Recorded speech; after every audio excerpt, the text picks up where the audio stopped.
del Ilustre y Nacional Colegio de Abogados de México. A continuación, me permito presentar a los miembros de nuestro honorable presidium. Doctor Eduardo Ferrer MacGregor, expresidente de la Corte Interamericana de Derechos Humanos.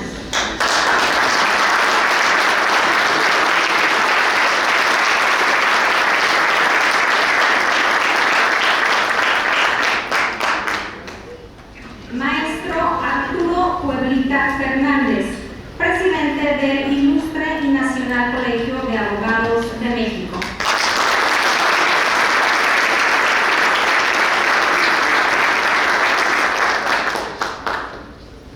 Magistrado José Luis Álvarez Pulido, presidente del Supremo Tribunal de Justicia del Estado de Jalisco.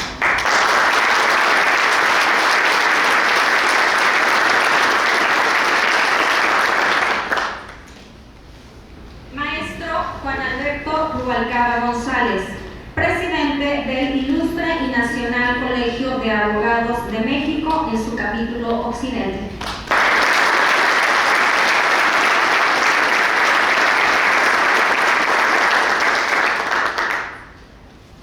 Maestra Lorena Mayela Landeros Solorio, vicepresidenta del Ilustre y Nacional Colegio de Abogados de México en su capítulo.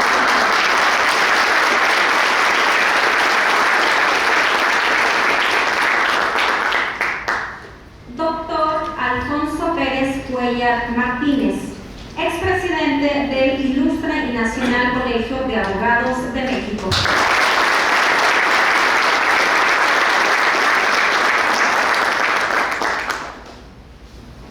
Maestro José Luis Leal Campos, presidente del Colegio de Notarios del Estado de Jalisco y miembro de la Junta Directiva de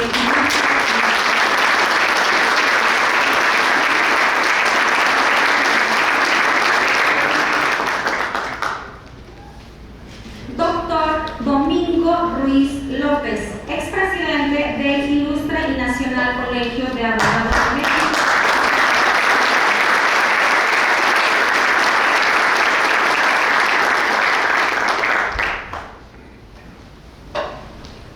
Distinguidos integrantes del Presidium, invitados especiales, autoridades, socios y acompañantes que nos distinguen con su presencia. Sean todas y todos bienvenidos a la Asamblea General Ordinaria 2025 del Capítulo Occidente del Ilustre y Nacional Colegio de Abogados de México. Como un breve antecedente, me permito mencionar que el Ilustre y Nacional Colegio de Abogados de México es el colegio más antiguo de América y que desde hace 6 años trabaja a través de su capítulo Occidente en el país, teniendo como sede esta ciudad de Guadalajara, Jalisco, extendiéndose sus actividades en las entidades de Michoacán, Guanajuato, Aguascalientes, Nayarit y Colima, con el propósito de trabajar en favor de la profesionalización en materia jurídica y del Estado de Derecho. Previo al inicio del orden del día que nos ocupa esta tarde, les hago saber que durante el desarrollo de la Asamblea me permitiré agradecer en distintos segmentos la presencia de los invitados especiales que nos acompañan esta tarde. El capítulo Occidente tiene como cuerpo colegiado de gobierno a una junta directiva, cuyos miembros son rotativos y se renuevan de manera periódica y escalonada, por lo que en esta asamblea se nombran y ratifican diversos cargos.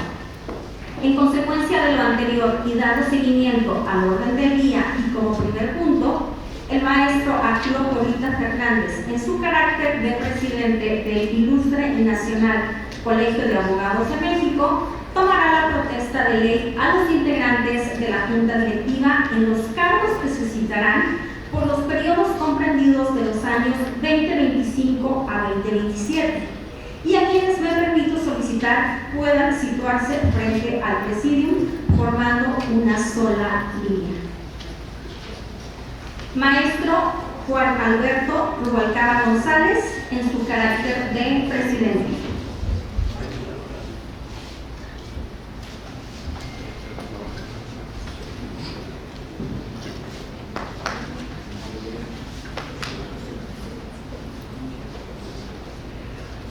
Doctor Ernesto López Acosta Sandoval, en la Secretaría General.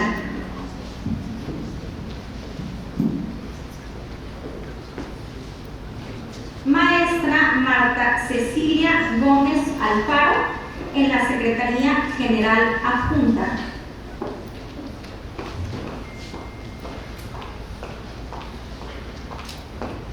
Maestro Omar Osiris Mata Morales, como subtesorero.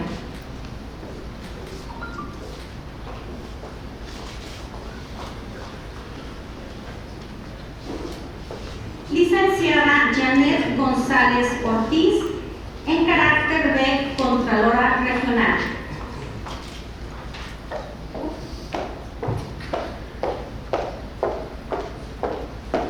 Maestro Norberto Alejandro Villanueva Leal, en la vocalía de Comunicación Institucional. Maestro Marco Antonio Peña Barba, en la vocalía de Asuntos Jurídicos.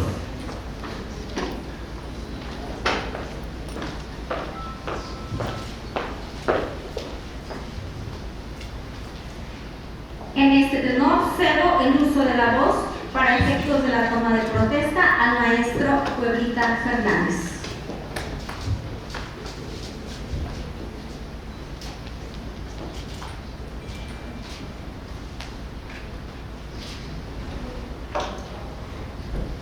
Muy buenas tardes a todas y a todos. Los señores y señores miembros de la Junta Directiva, espero se pongan todos de pie si son tan amables. A las señoras y señores miembros de la Junta Directiva entrante del capítulo occidente del Ilustre Nacional Colegio de Abogados de México, protestan asumir sus obligaciones con esfuerzo y dedicación, guardar y hacer guardar los estatutos sociales y el código de ética profesional de este Colegio de Abogados de México, cumpliéndolos para pugnar por la mejor impartición de justicia, la razonada formulación de la ley, su estricta aplicación y el fortalecimiento del Estado de Derecho, para exigir el respeto al ejercicio profesional y el reconocimiento de la dignidad de la abogacía. Sí, profesor. Si así lo hicieran, que la sociedad y este ilustre y nacional Colegio de Abogados se los reconozca y si no, se los demande. Muchas felicidades.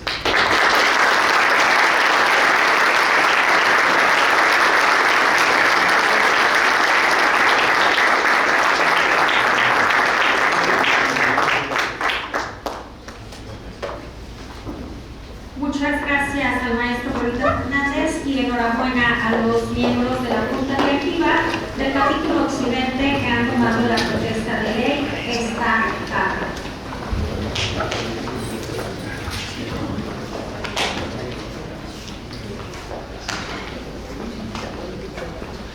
Agradecemos en estos momentos la presencia de la maestra Cintia Caldero Pacheco, secretaria de Estado en el Estado de Jalisco. Bienvenida, maestra.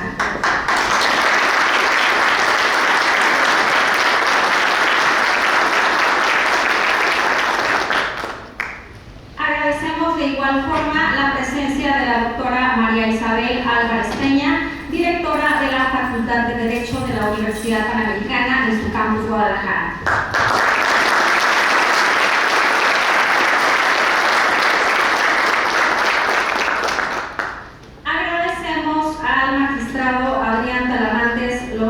Su presencia en esta tarde en nuestra asamblea. Bienvenido, maestro.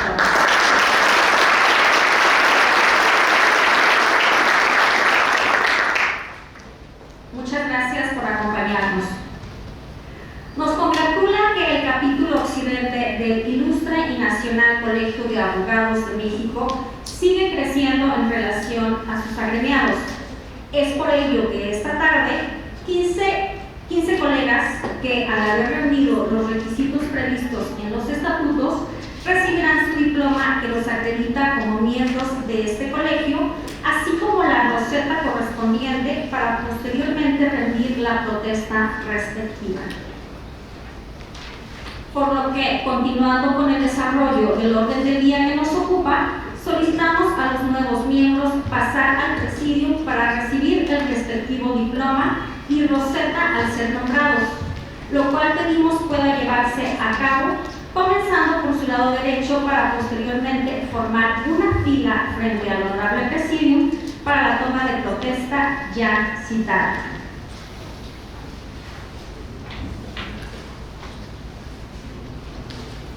Licenciado Horacio León Hernández.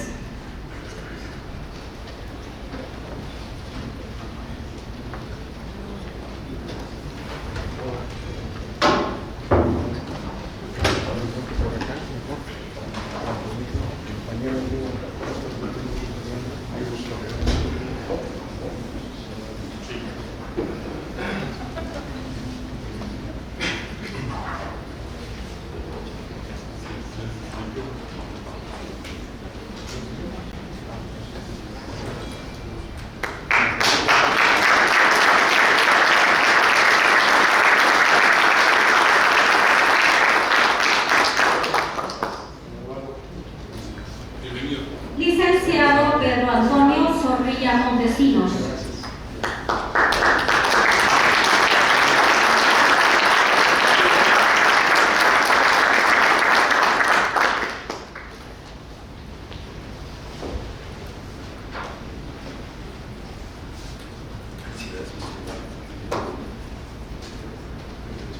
Licenciado Salvador González García.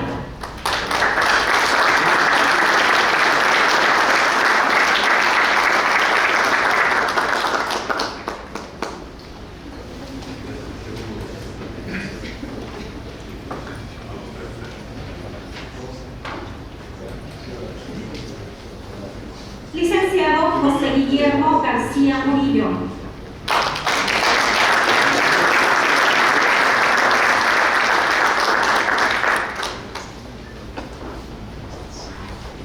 Licenciada María Isabel Álvarez Peña.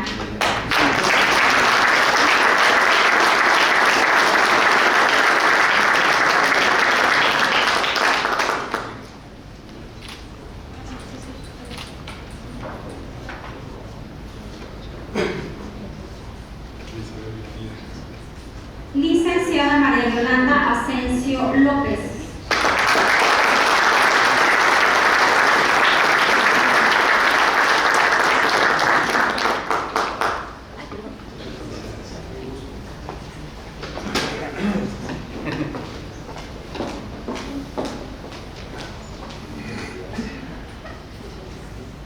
Licenciado Francisco Daniel Meléndez Beltrán.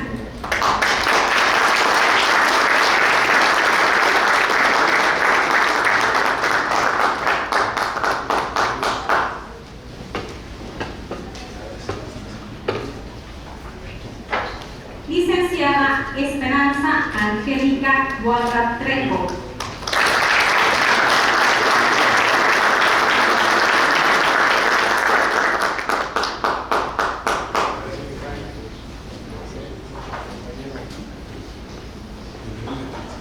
Licenciada Isabel Fernanda González Ortiz.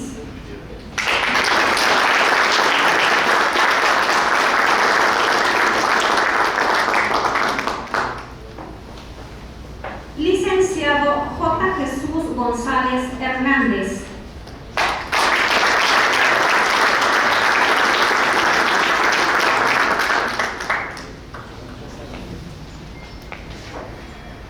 Licenciado Emanuel Antonio Espinosa García.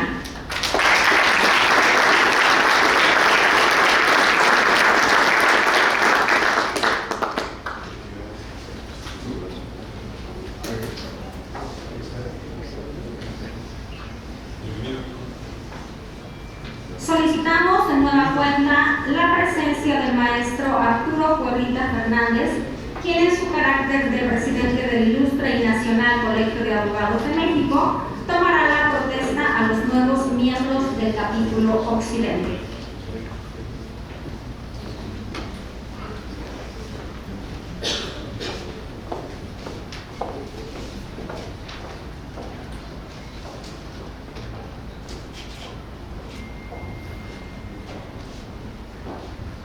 Buenas tardes a todos los nuevos miembros de este colegio. Protestan que en el ejercicio profesional y como miembros del Ilustre Nacional Colegio de Abogados de México, cumplirán estrictamente con la suma de deberes y obligaciones previstos en los estatutos sociales del mismo y del Código de Ética Profesional, procurando en todo momento cumplir con los fines del derecho mediante una actividad profesional digna, recta y honesta?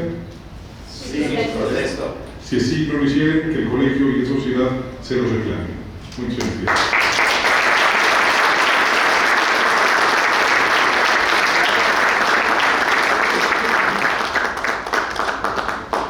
Muchas felicidades a los nuevos miembros del capítulo occidente. Sean todas y todos bienvenidos como parte de este colegio. De igual forma, agradecemos la presencia esta tarde del magistrado Damián Campos García.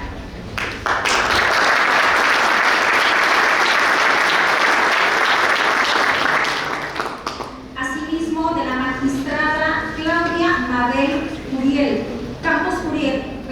Magistrada Claudia Mabel Curiel. Una disculpa.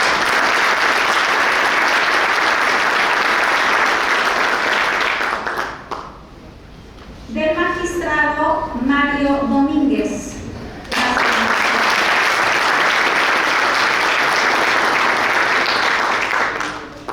De igual forma, agradecemos la presencia del magistrado Enrique Flores.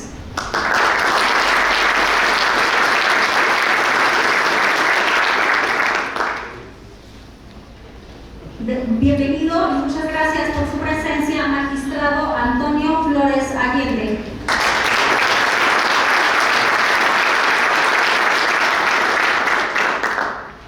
Bienvenido y gracias por su presencia, doctor Marcos del Rosario Rodríguez.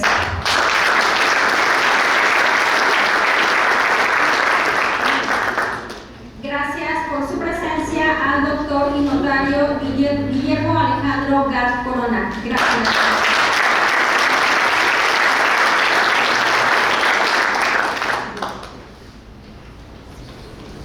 En desarrollo al siguiente punto del orden del día, pido al maestro Arturo Pueblita Fernández, presidente del Ilustre y Nacional Colegio de Abogados de México, pasar a este podio para efectos de que nos dirija su mensaje.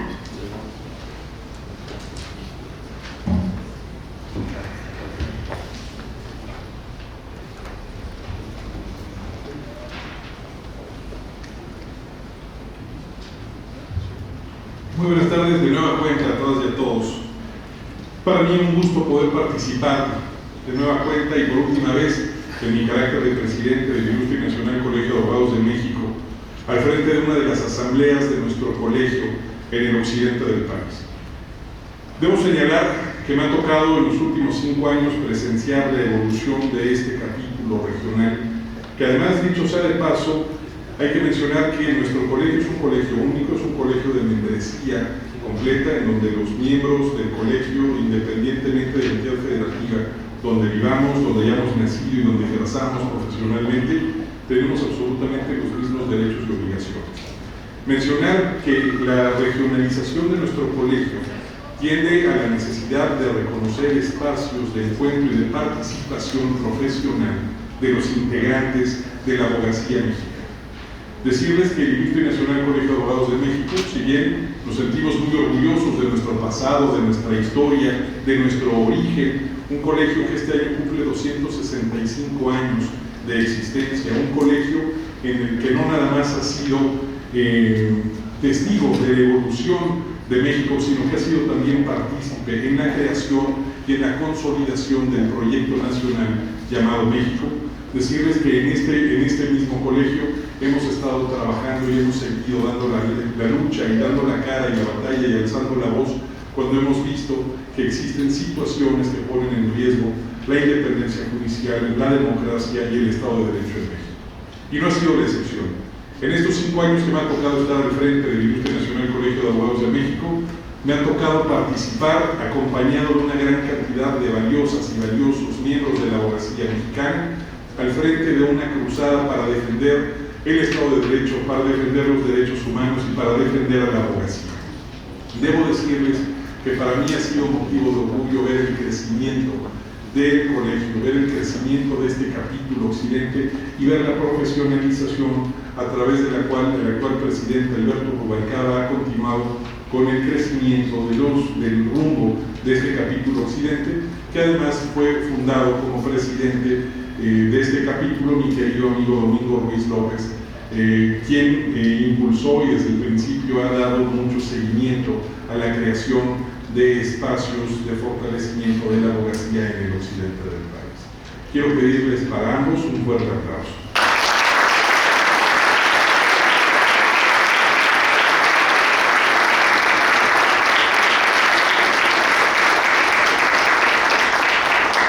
Quiero mencionarles también que para nosotros es motivo de orgullo el tener como orador principal en esta sesión al juez de la Corte Interamericana, don Eduardo Ferrer Magrego, quien fue vicepresidente y presidente de esta alta Corte de Derechos Humanos regional, quien además es un querido miembro y amigo de nuestro colegio, y decirles que no es algo fácil lo que ha logrado este capítulo occidente, que en los últimos 3 años han tenido la presencia de 3 mexicanos que presidieron la Corte Interamericana de Derechos Humanos, lo cual habla de la calidad y el reconocimiento que tiene la abogacía de nuestro colegio en el capítulo occidente, que juristas de la talla de don Eduardo Ferrer, de la talla de los expresidentes de la Corte Interamericana, que han venido y han participado directamente en nuestras asambleas. Decirles también que es para mí motivo de orgullo el estar en este colegio de notarios con un querido amigo que ha sido nuestro anfitrión y que es miembro de nuestra junta directiva del capítulo occidente. Muchas gracias por recibirnos en esta asamblea de nuestro colegio.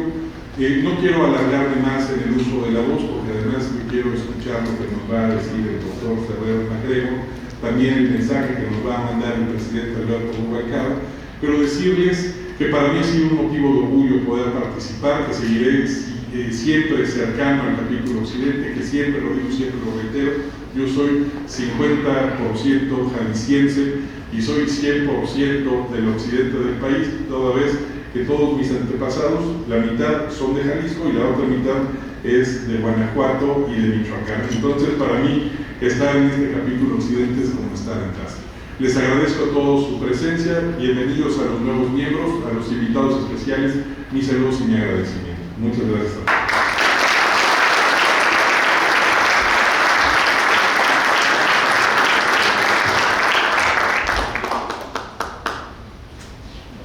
Agradecemos el mensaje que nos brindó el maestro Arturo Pueblita Fernández y reconocemos su labor y liderazgo a nivel nacional de nuestro colegio.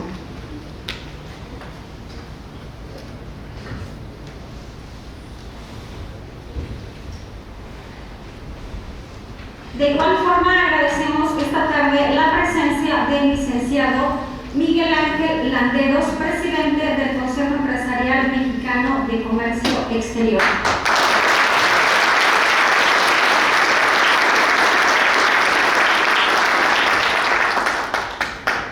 Damos las gracias de igual forma su presencia a la magistrada Mayra Angélica Sánchez Grajeda.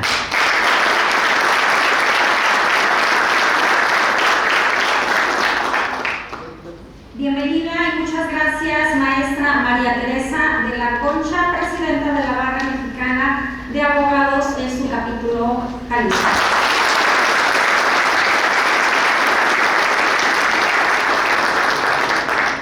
Gracias por acompañarnos al contador público Ulises Martínez, presidente del Colegio de Contadores.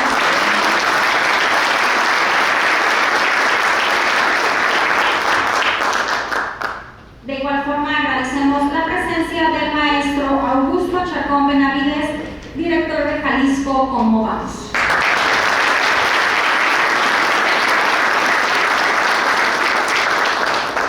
Muchas gracias a todos por estar esta tarde con nosotros.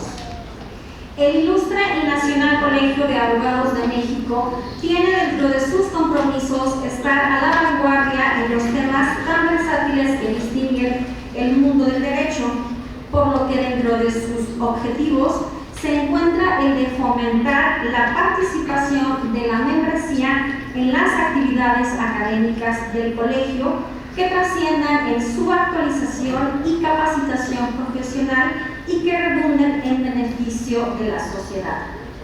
En dicho tenor, la Junta Directiva en su capítulo Occidente discutió y votó los requisitos a cumplir por parte de sus integrantes para hacerse acreedores a la constancia de actualización jurídica que se otorga de manera anual a las abogadas y abogados que cumplan en estricto rigor académico con los estándares de actualización y capacitación establecidos por el órgano en cuestión, por lo que serán nombrados quienes se sitúan en dicho supuesto y a quienes les pido de favor puedan pasar al estrado a recibir la constancia en comento, iniciando por su lado derecho y concluyendo por su lado izquierdo.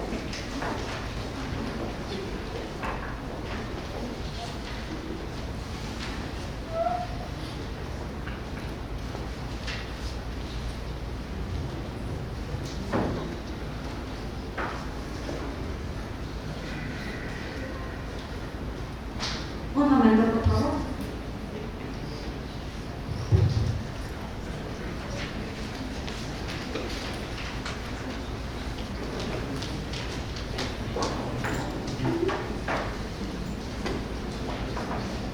Maestra Marta Cecilia Ponce.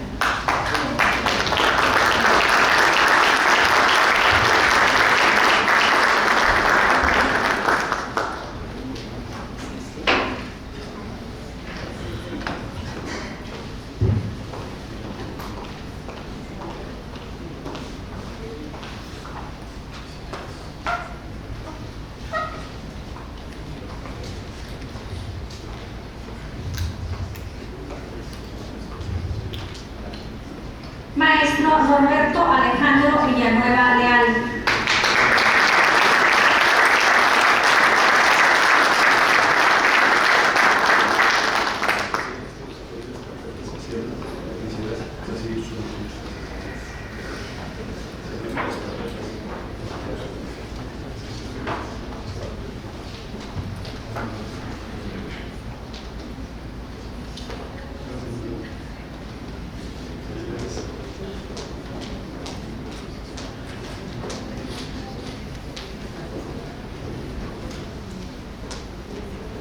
Doctor Oscar Álvarez del Toro.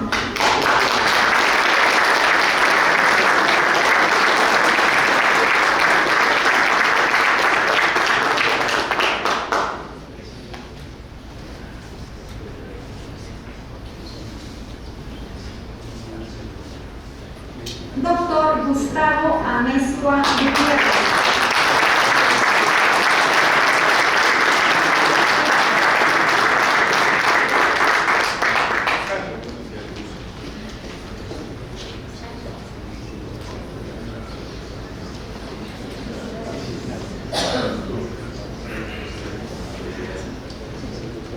Maestra Lorena Mariela Landeros Solorio.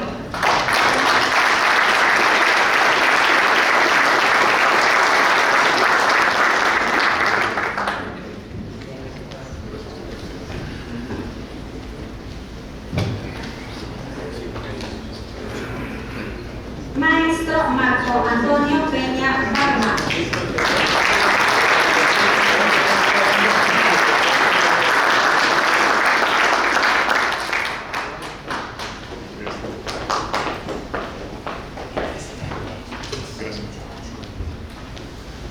Doctor Víctor Manuel Peña Briceño.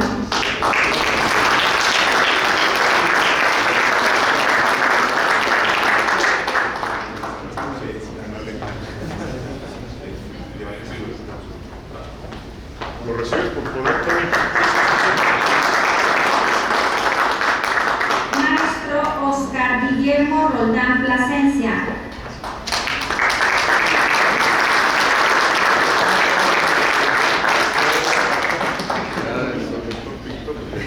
Maestro Salvador Romero Espinosa.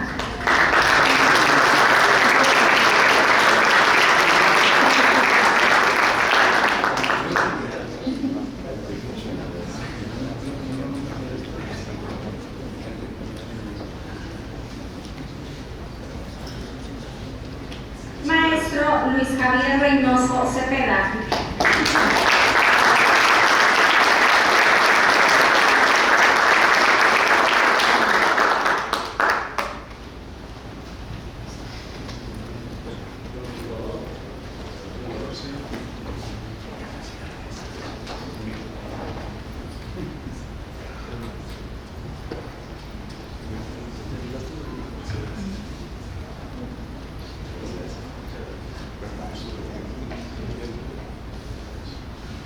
Felicitamos a los colegas que esta tarde se hicieron.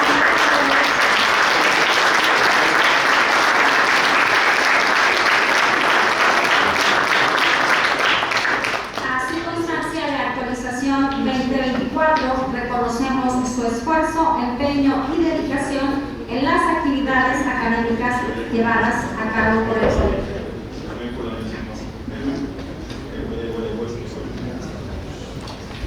Maestro José Luis Real Campos.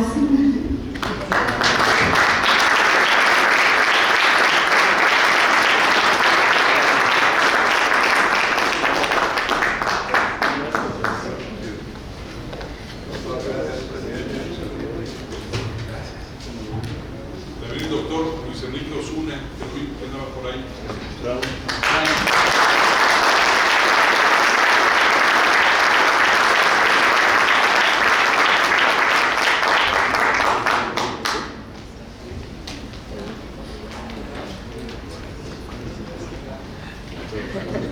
Doctor Domingo Ruiz López.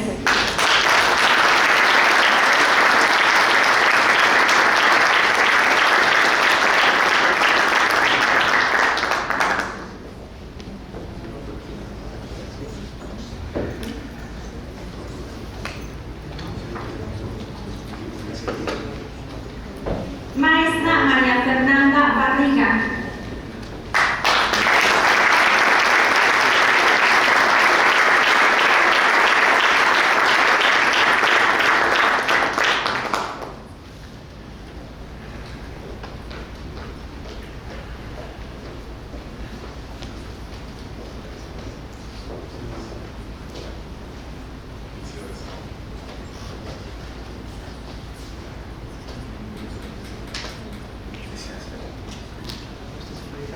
Muchas felicidades a todos por haber tenido su constancia de capacitación 2024.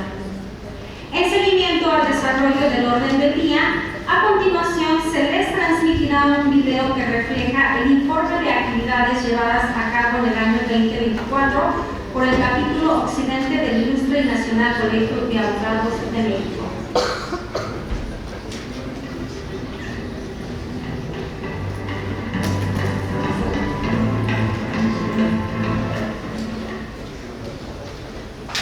El capítulo occidente del Ilustre Nacional Colegio de Abogados de México fue periodo por años de intenso y productivo trabajo.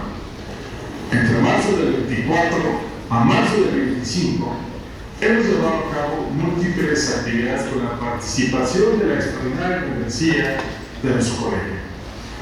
Durante este tiempo celebramos 17 desayunos técnicos mensuales donde expositores de la más alta calidad académica y profesional abordaron temas de suma relevancia, entre ellos la justicia administrativa, el procedimiento laboral oral, la implementación del Código Nacional de Procedimientos Civiles y Familiares, la sociedad de responsabilidad limitada, la ley de impuestos sobre la renta, la reforma judicial, la responsabilidad penal de las personas morales, el derecho migratorio laboral, los métodos alternos de la reforma judicial, los daños punitivos, la importancia de la teoría del delito, la justicia terapéutica y humanismo judicial y delitos por hechos de corrupción.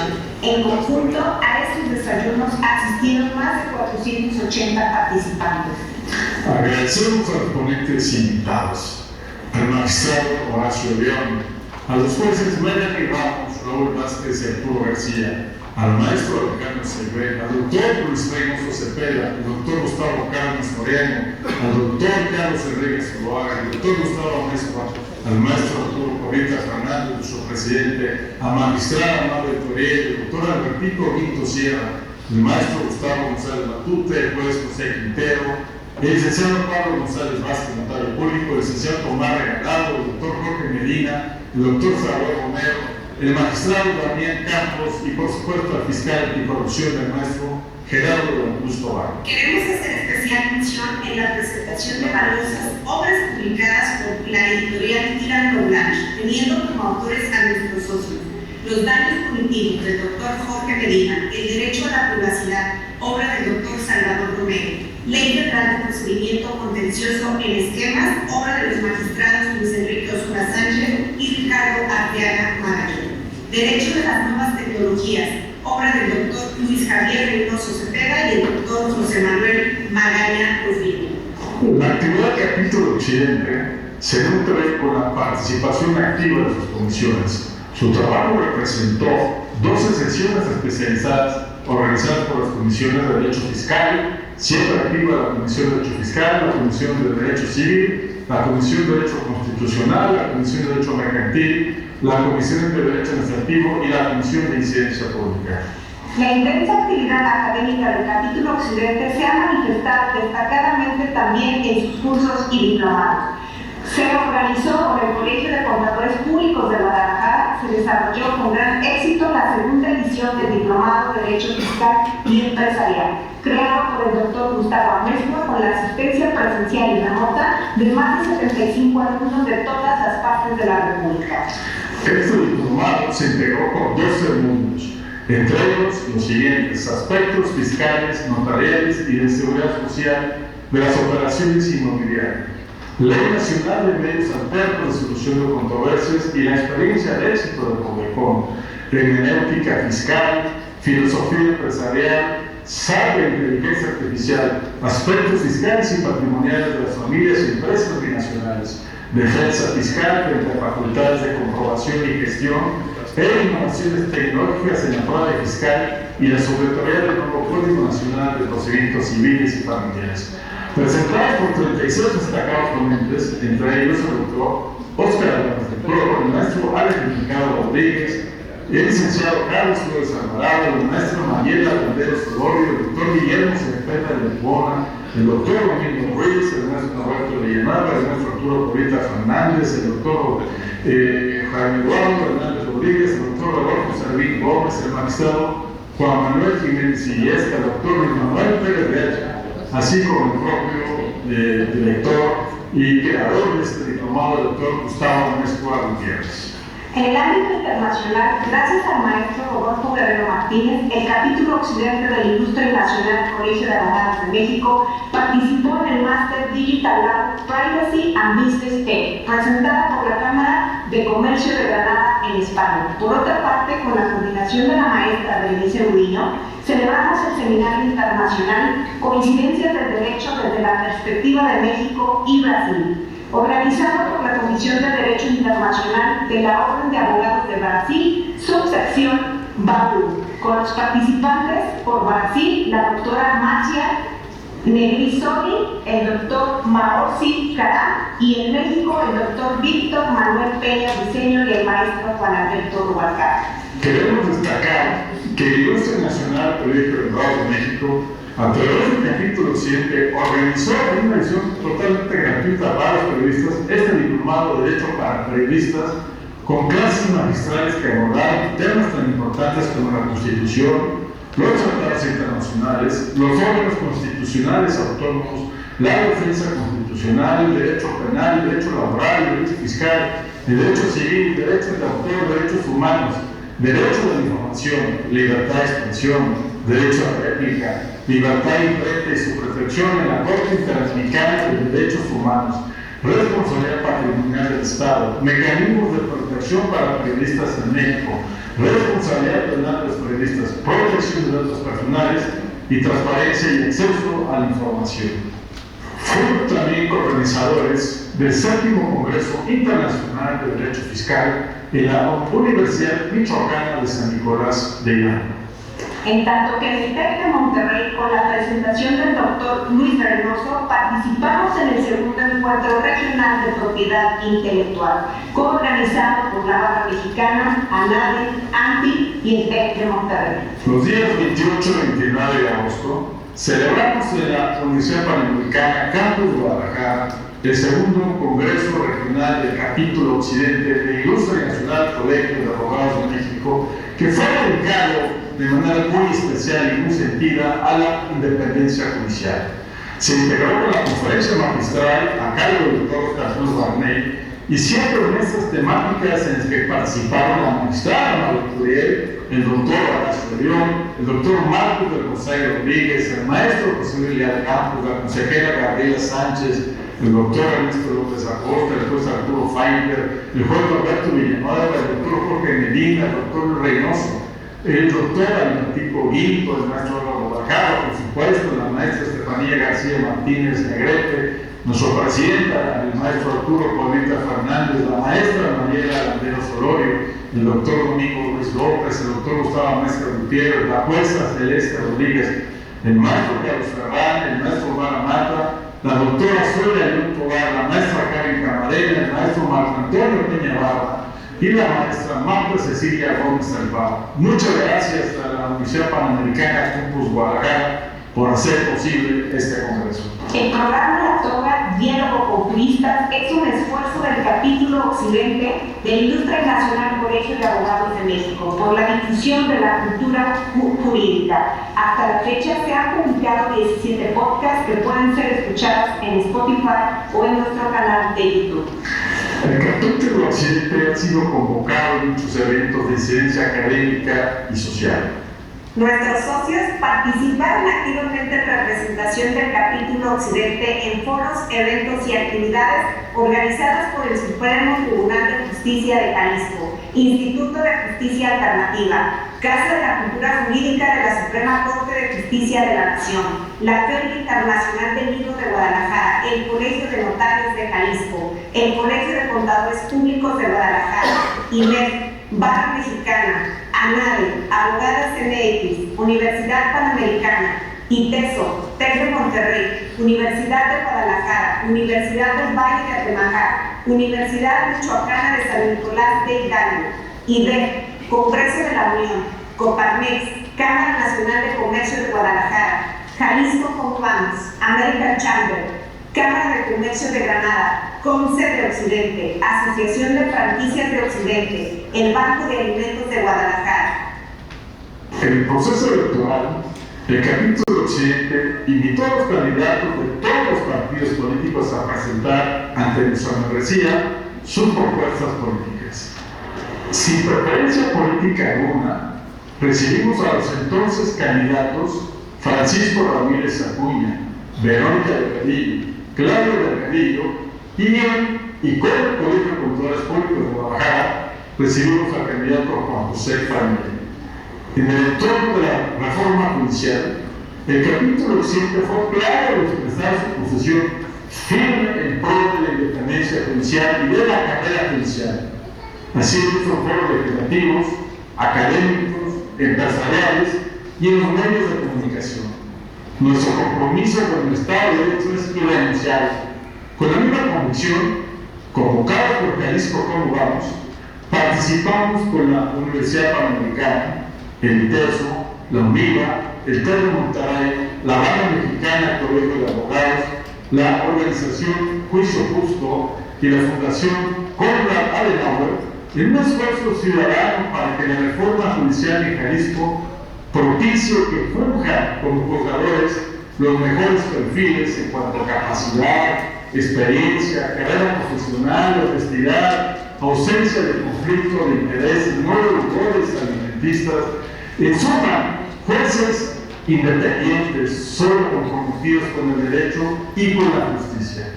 Esta iniciativa fue hecha suya por el gobernador del Estado de Jalisco, Pablo Lemus, quien designó como responsable del Poder Ejecutivo para la implementación de la reforma judicial desde el Poder Ejecutivo al doctor Arturo Zamora Jiménez, a quien le reconocemos que fue siempre receptivo, propositivo y respetuoso de los trabajos del equipo ciudadano.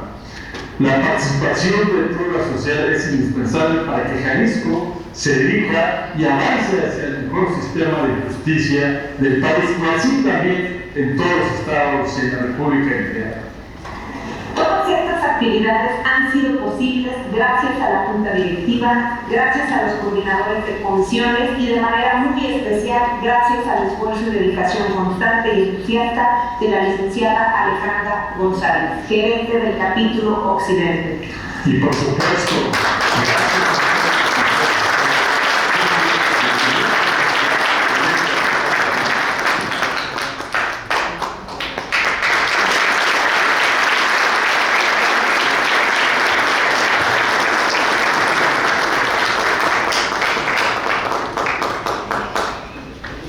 Acto seguido, el maestro Rubalcaba González, en su carácter de presidente del capítulo Occidente, nos dirigirá un mensaje.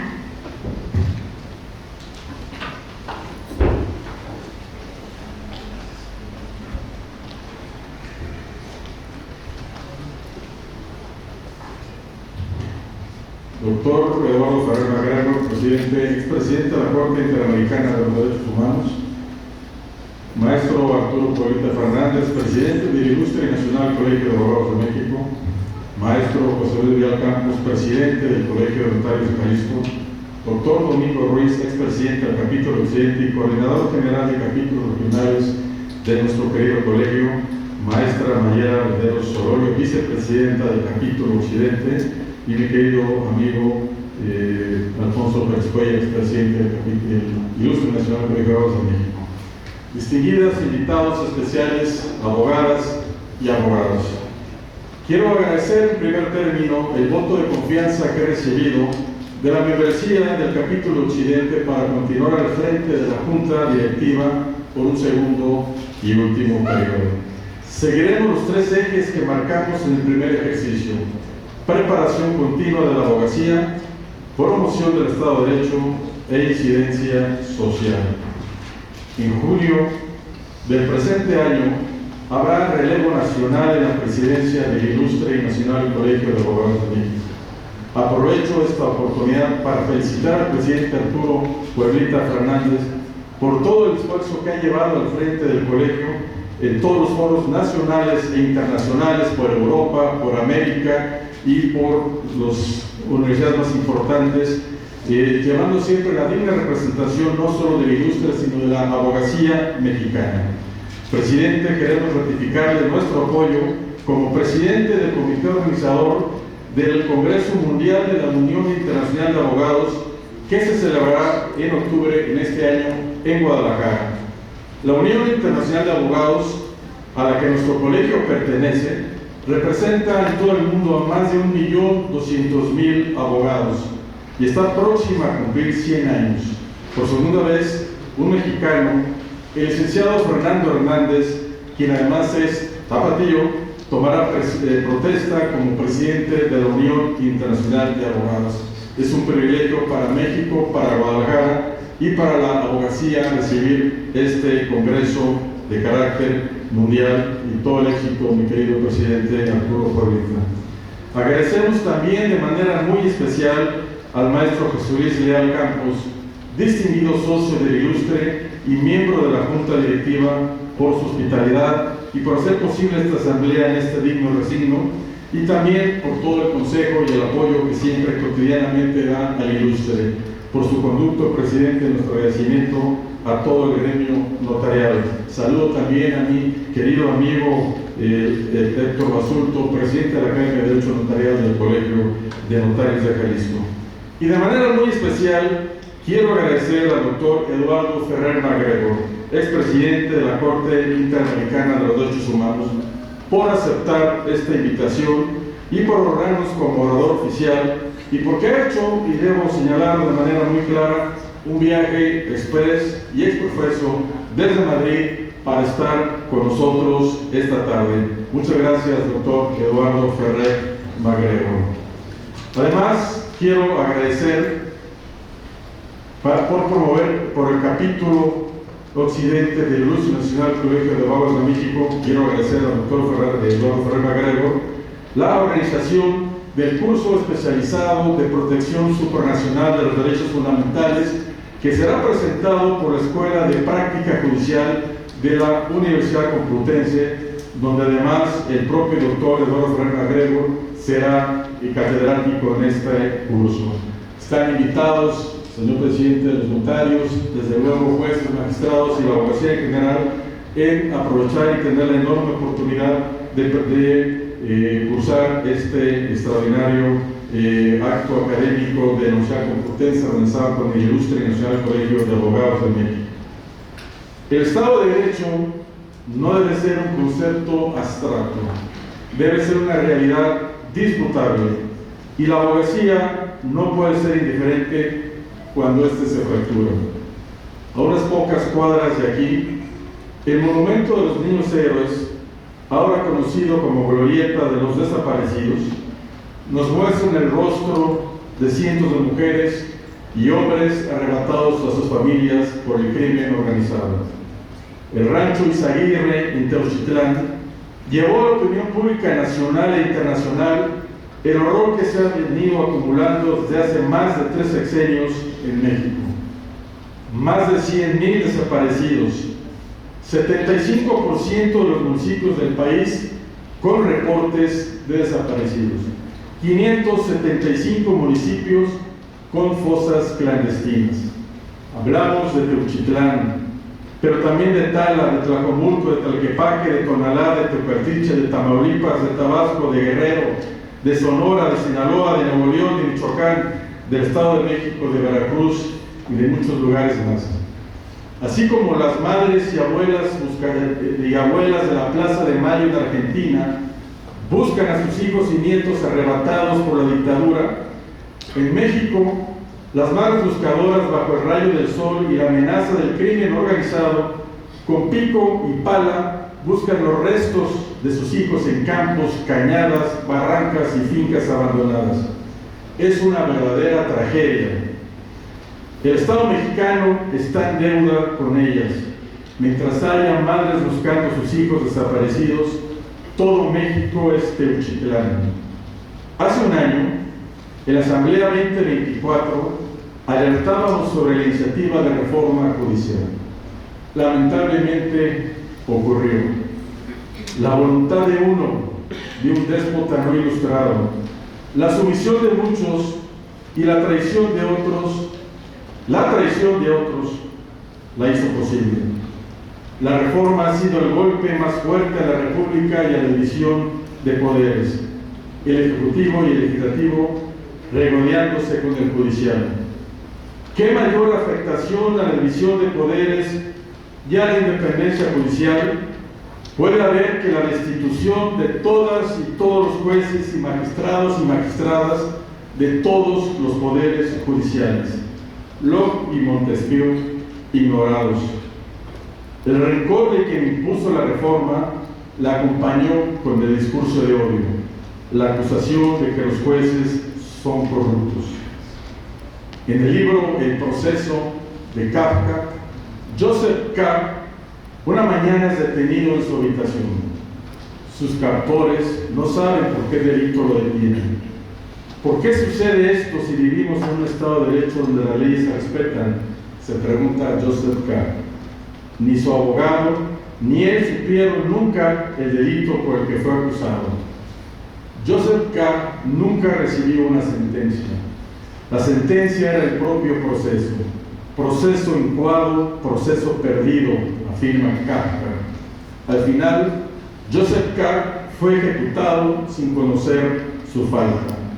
Los juzgadores mexicanos, como si se tratara de una obra kafkiana, fueron destituidos bajo la premisa de corrupción generalizada, pero ninguno de ellos recibió un citatorio o se les inició un procedimiento de responsabilidad donde les reprochasen actos jurisdiccionales que ameritaran su destitución.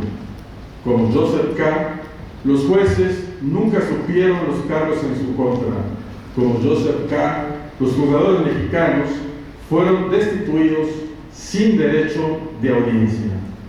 La reforma judicial provocó la indignación de la comunidad internacional. Académicos y los juristas más destacados de varias naciones de Europa y América se pronunciaron en contra. En Harvard, la explicación de la reforma provocó las carcajadas de los asistentes, pero a nosotros no nos causó gracia. nos causó el desmantelamiento de los poderes judiciales, la pérdida de un gran capital humano lleno de experiencia y vocación, y a los juzgadores el mayor desprecio a su trabajo y a su dignidad humana, desprecio simbolizado en la frívola tóbola judicial. En el régimen nazi, los juristas alemanes se subordinaron intelectualmente a Hitler y llegaron a sostener que su voluntad era fuente del derecho. La abogacía mexicana no pasará a la historia como una generación que también se subordinó a la imposición de uno. Es cierto, antes de la reforma era necesaria una auténtica reforma al sistema de justicia que comprendiera desde las policías, las fiscalías, los servicios periciales, la judicatura, el sistema penitenciario, desde luego el ejercicio de la abogacía y la enseñanza del derecho. Pero la reforma aprobada solo tiende a la autocracia y desprotege los derechos humanos al destituir a sus garantes. Es momento de tomarnos la justicia en serio. Es momento de pensar cómo se ha de reducir el 90% de impunidad. Es momento de formar mejores abogadas y abogados. Es momento de recuperar la carrera judicial.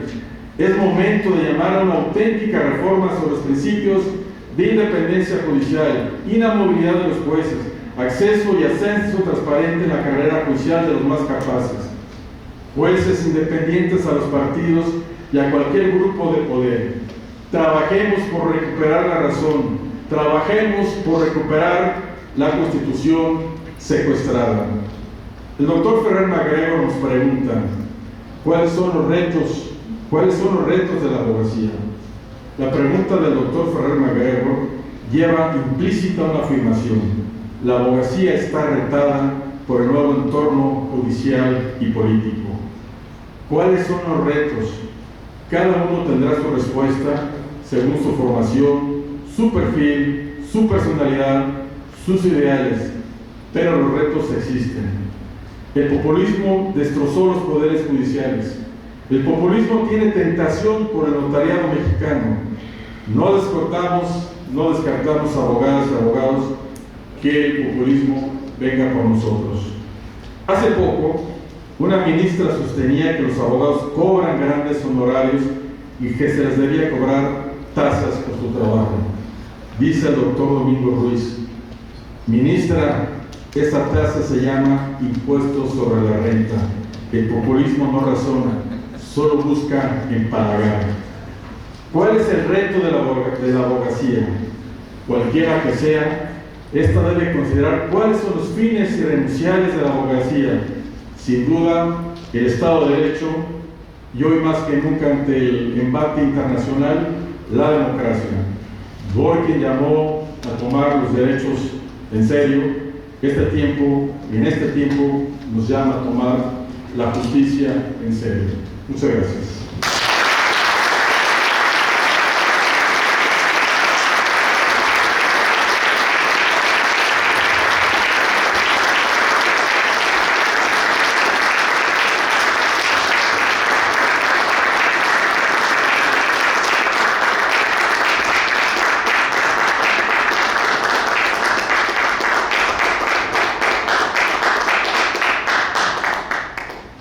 Agradecemos al maestro Juan Alberto Rubalcaba González sus palabras y reconocemos su compromiso y ardua labor llevada a cabo durante el año 2024 en favor de la membresía y del gremio en general.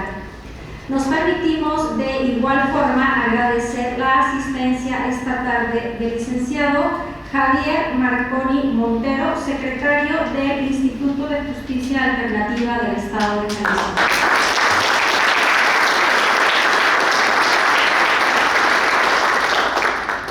De igual forma, agradecemos la presencia de los expresidentes del Colegio de Contadores Públicos de Guadalajara, los licenciados Alejandro Juárez y Noé Coronado.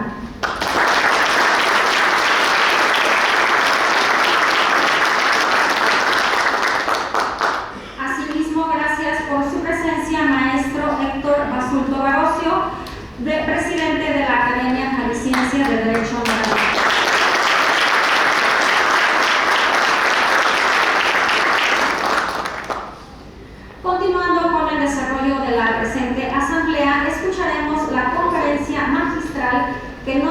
está nuestro invitado de honor, el doctor Eduardo Ferrer MacGregor, expresidente de la Corte Interamericana de Derechos Humanos y actualmente quien se desarrolla como investigador de la Universidad Nacional Autónoma de México.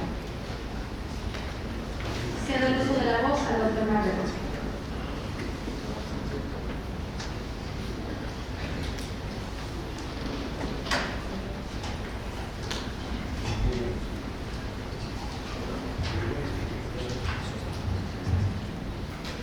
Con la venia de las distinguidas autoridades del Presidium, muchas gracias a la hospitalidad que nos brinda el Colegio de Notarios Públicos. Gracias, señor presidente, don José Luis Leal Campos.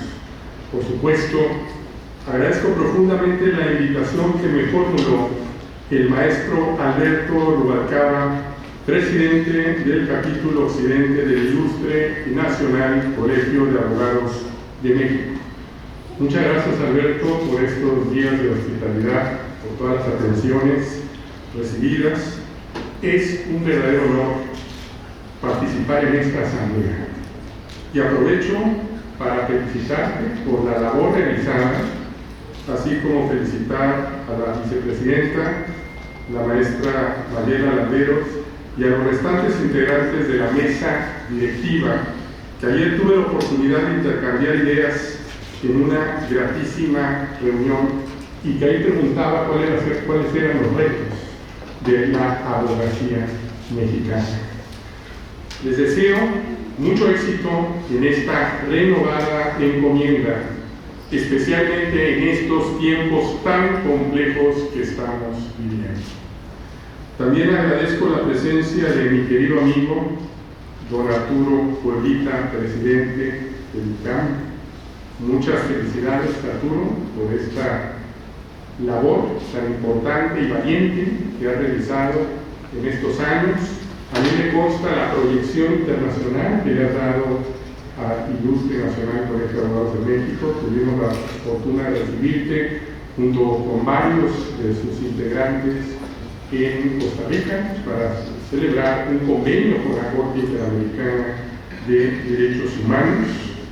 Así que felicidades, quedan todavía unos meses por delante y seguro vendrán retos aún más importantes.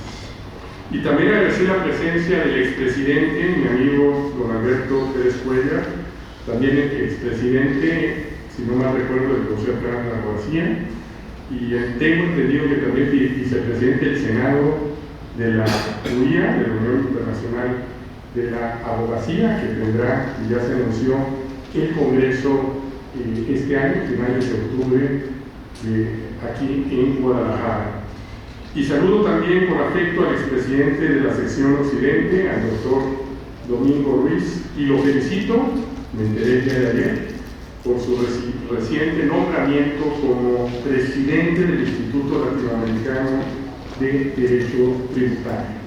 Es un verdadero honor que un abogado ilustre presida este prestigioso instituto. Le deseo mucho éxito en su nueva responsabilidad. Muy buenas tardes a todas y todos, a las autoridades del Estado, al expresidente también del Colegio de Notarios, al magistrado, a las magistradas, a las autoridades universitarias que están aquí presentes, a los socios también de este ilustre colegio, a las juzgadoras, a los juzgadores, a los invitados especiales que hoy nos acompañan. No son tiempos fáciles para los derechos humanos, tampoco para el Estado de Derecho y las democracias constitucionales en el mundo. A principios de este año, de 2025, hace unos meses, Antonio Guterres, el secretario general de Naciones Unidas, mandaba una alerta roja. Cito textualmente: el mundo ha entrado en una era de caos. Hay tanta rabia, odio y ruido en nuestro mundo actual. Cada día y a la mínima oportunidad hay guerra, guerras dialécticas, guerras de territorios, guerras culturales, guerras ideológicas que nos separan, desde Sudán a Ucrania, de Gaza a la República Democrática del Congo. Detienen a Birmania. Cierro cita. A estos desafíos, a estos conflictos, deben agregarse otros, los desafíos contemporáneos que hoy afrontan las democracias liberales ante los avances de los nacionalismos, los populismos y los autoritarismos a nivel global, sean de izquierda o de derecha. El incremento del discurso de odio, la desinformación y las noticias falsas, los múltiples desafíos ante la inteligencia artificial, no hay regulación, y el uso de las nuevas tecnologías, los desafiantes retos migratorios, la emergencia climática, la violencia de género que incluye la máxima expresión con los feminicidios, la pobreza lacerante y la desigualdad social como problemáticas estructurales que lamentablemente parecen perpetuarse en algunos países y partes del mundo como en nuestra Latinoamérica. Sí, América Latina sigue siendo la región más desigual del mundo, como se aprecia en los indicadores que lo miden. Es también una de las más pobres y una de las regiones más violentas, con preocupantes niveles de corrupción, ya se ha dicho aquí, de impunidad, altísimas cifras de impunidad, más del 90% en muchos países, y donde existe una fragilidad en la institucionalidad democrática. México, lamentablemente, no escapa de estos desafíos globales y regionales. ¡Qué paradoja! En octubre próximo estaremos conmemorando los 80 años de creación de la ONU, organismo internacional que tiene de otros fines garantizar el cumplimiento del derecho internacional, mantener la paz mundial, así como la promoción y protección de los derechos humanos. Estos derechos humanos que parecen que van en retroceso.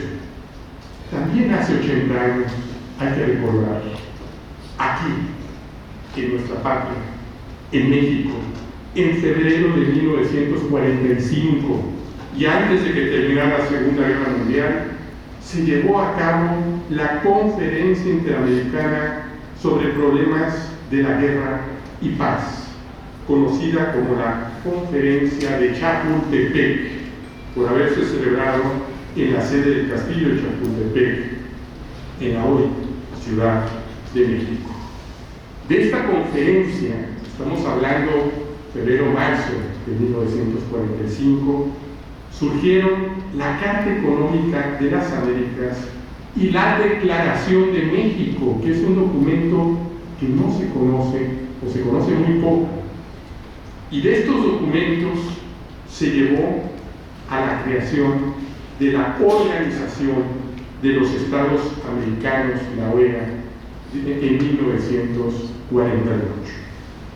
Ahí se empieza a construir en nuestra región una nueva esperanza basada en los derechos humanos. En 1948 se adoptó la Declaración Americana de los Derechos y Deberes del Hombre, el primer catálogo moderno de derechos humanos que se adelantó inclusive casi 8 meses a la Declaración Universal de diciembre de ese año, como sabemos, adoptada en París. Posteriormente, en 1969, se adoptó la Convención Americana sobre Derechos Humanos, que entró en vigor hasta 1978. A partir de entonces, en nuestra región, se ha ido construyendo una institucionalidad más allá de las fronteras nacionales precisamente para asegurar la promoción y la garantía y vigencia de los derechos humanos. De esta manera surge lo que hoy se conoce como el Sistema Interamericano de Derechos Humanos, con una comisión interamericana cuya sede se encuentra, sabemos, en Washington, y que la preside un ilustre mexicano, un académico respetado como es José Luis Caballero, y que actualmente está como candidato para ser reelegido. Esperemos que así suceda. Y por supuesto, la Corte Interamericana de Derechos Humanos, que se encuentra, como sabemos, en San José de Costa Rica. Un auténtico tribunal, un tribunal internacional, jurisdictio, decide el derecho en el ámbito internacional. He tenido el privilegio y el honor de formar parte de esa corte, primero en 2009 y 2010, como juez ad hoc en el caso Cabrera, García y Montiel Flores contra México. Luego, desde 2013 y hasta diciembre del año pasado, 2024, como juez titular. He procurado seguir la senda de los dos juristas mexicanos que me precedieron, mis maestros con mayúscula, don Héctor Fix-Zamudio y don Sergio García Ramírez, por cierto, jalisciense, nacido en esta ciudad, y que lamentamos su sensible partida hace poco más de un año. Ambos juristas fueron presidentes del tribunal, dejando una huella indeleble en la jurisprudencia interamericana.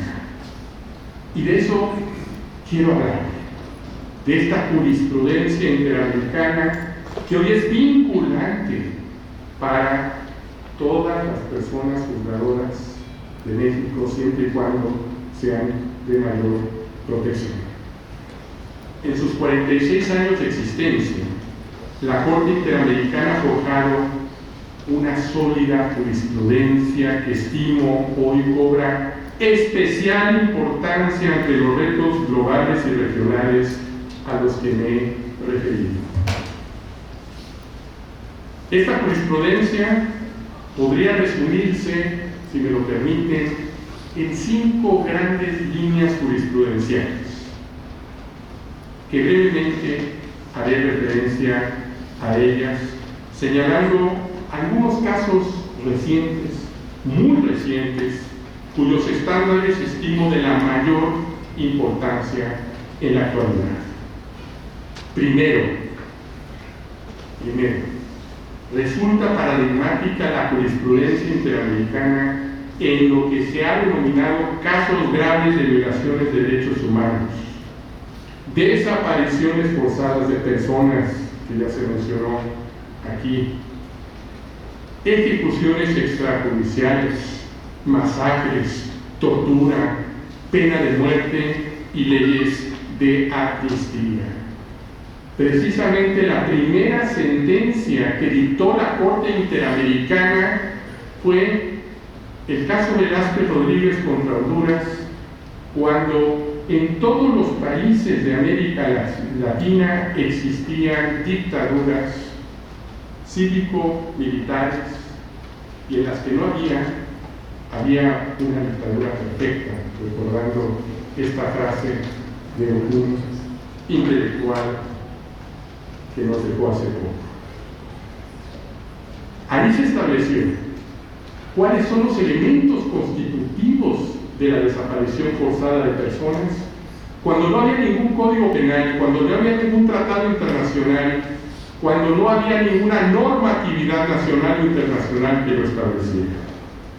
La Corte Interamericana fue el primer tribunal internacional que se pronunció sobre el tema, y eso provocó que 8 años después la jurisprudencia de la Corte Interamericana se convirtiera en la Convención Interamericana, Tratado Internacional Vinculante, Convención Interamericana sobre Desaparición Forzada de Personas, y quedó plasmado como una obligación para aquellos estados que lo suscribieran lo que está establecido en el artículo 2, que no es otra cosa que la jurisprudencia de la Corte Interamericana.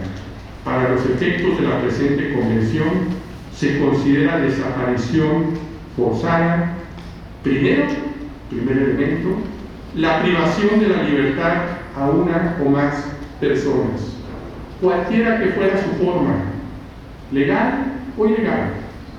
Segundo, cometida por agentes estatales o por personas o grupos o de personas que actúen con la autorización, el apoyo o la aquiescencia del Estado. Segundo elemento, no necesariamente por agentes del Estado, sino por la aquiescencia o tolerancia de las autoridades. Y tercero, seguido de la falta de información o de la negativa a reconocer dicha privación de libertad o de informar sobre el paradero de la persona. Junto con esto, también la jurisprudencia, en una etapa evolutiva, entendió que también se viola el derecho a la verdad. A pesar de no estar como un derecho en la Convención Americana, implícitamente se desprende un derecho individual de los familiares de las personas desaparecidas, las madres buscadoras y los familiares. Es de lo que más me ha impresionado en mi etapa como juez, escuchar las declaraciones de las madres, de los padres, de las personas desaparecidas. Se viola el derecho de estas personas a conocer la verdad, pero también hay una dimensión colectiva, el derecho de la sociedad de saber qué está sucediendo ante las personas desaparecidas. Una segunda etapa jurisprudencial. La Corte empieza a fijar su mirada ya no en el tipo de crimen, sino en las personas que son sujetas a este crimen por la violación de los derechos. Es decir, empieza a crear una jurisprudencia muy rica en favor de grupos en situación o condición de vulnerabilidad. Y allí el tribunal ha sido enfático en señalar que toda persona que se encuentre en una situación de vulnerabilidad es titular de una protección especial del Estado, por esa simple razón, por su vulnerabilidad. En este sentido, no basta que los Estados se abstengan de violar derechos, sino que es imperativa la adopción de medidas positivas. El Estado debe de actuar en función de las necesidades particulares de protección del sujeto de derecho, sea por su condición personal o por la situación específica en que se encuentra. Artículo 1 de la Convención Americana: la obligación de respeto, no me violen los derechos, pero también la obligación de garantía. Actúa Estado para que no me violen los derechos. Crea las condiciones necesarias para que el crimen organizado no esté actuando y no me afecte y me prive de la vida, de mi integridad o de otros derechos y valores fundamentales. Y ahí la Corte ha creado una riquísima jurisprudencia para niñas, niños y adolescentes. O sea, aquí hay jueces familiares, lo sabrán, ¿no? Es pan nuestro de cada día citar estos precedentes, pero también para mujeres víctimas de violencia de género, personas mayores, pueblos indígenas y tribales, personas con discapacidad, personas en situación de esclavitud moderna, laboral o sexual, afrodescendientes, personas LGTBIQ+, migrantes, refugiados, solicitantes de asilo, privados de libertad, desplazados forzados, incluso interurbanos, dentro de las propias ciudades, defensoras y defensores de derechos humanos que los están matando en el continente, periodistas y personas en situación de pobreza. Y desde el año 2015, no hace mucho, la Corte empieza o ha utilizado el análisis de la interseccionalidad en la discriminación cuando confluyen múltiples factores de vulnerabilidad, resultando más graves los impactos en los grupos que de por sí son marginados y aquellos históricamente discriminados. Una tercera línea jurisprudencial, la reparación integral. La Convención Americana le dedica 3 líneas y sin embargo la jurisprudencia de la Corte Interamericana es muy rica. Donde hay una violación a los derechos humanos, debe haber una reparación y agrega la Corte integral. No solamente es restituir al estado en que se encontraba antes de la violación, sino que también se requiere no solamente pagar una cantidad de dinero a las víctimas, sino la rehabilitación para resarcir daños a la integridad físico-psicológica de las víctimas, la satisfacción, como puede ser un acto público de reconocimiento de responsabilidad internacional. Muchas veces las víctimas lo único que piden es que el Estado pida perdón, que reconozca y que se sepa la verdad de lo sucedido. Pero lo más importante, creo, son las garantías de no repetición. 400 casos en 46 años no es mucho en la historia de la Corte. Es un sistema subsidiario, coadyuvante, complementario. Hay que pasar la vía crucis de la Convención Interamericana, que puede durar años para que llegue un caso a la Corte. Poco más de 400 casos, pero las garantías de no repetición, las que ordena la Corte, trascienden el caso particular. Se trata de la adopción de medidas que tienden precisamente a ver el origen de la violación para evitar que se sigan cometiendo violaciones en el mismo sentido. Dice la Corte, por ejemplo, en el caso Campo Algodonero, que ha dado la vuelta al mundo, primer caso de feminicidio, y lo digo feminicidio, fue criticada la Corte por utilizar esta palabra. Si es lo mismo un homicidio de hombre y de mujer, no, señores, a los hombres no los matan por ser hombres, a las mujeres sí. Se reformaron una sentencia de la Corte, motivó que se modificaran todos los códigos penales de México, por cierto el último fue Chihuahua, en lugar de los hechos, para introducir el delito de feminicidio.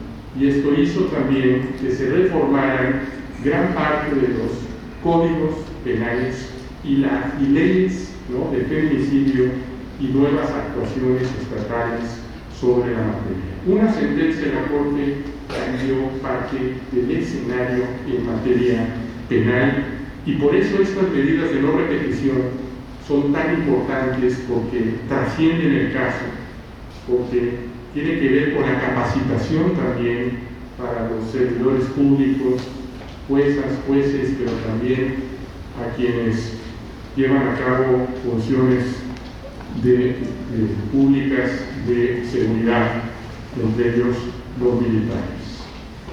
Y aquí nos debe llevar a la reflexión si nuestro juicio de amparo, aquí veo destacadas magistradas y magistrados federales, realmente cumplen la función de la reparación integral. Hoy tenemos la reparación del amparo muy limitada y tenemos que ir a otras vías para lograr esta reparación integral. Dejo ahí esa reflexión, si es necesario que el amparo, cuando se otorga un amparo, las medidas de reparación tengan mayores alcances, que ahora al contrario quieren reducirlas, cuando la tendencia es ampliarlas precisamente para reparar.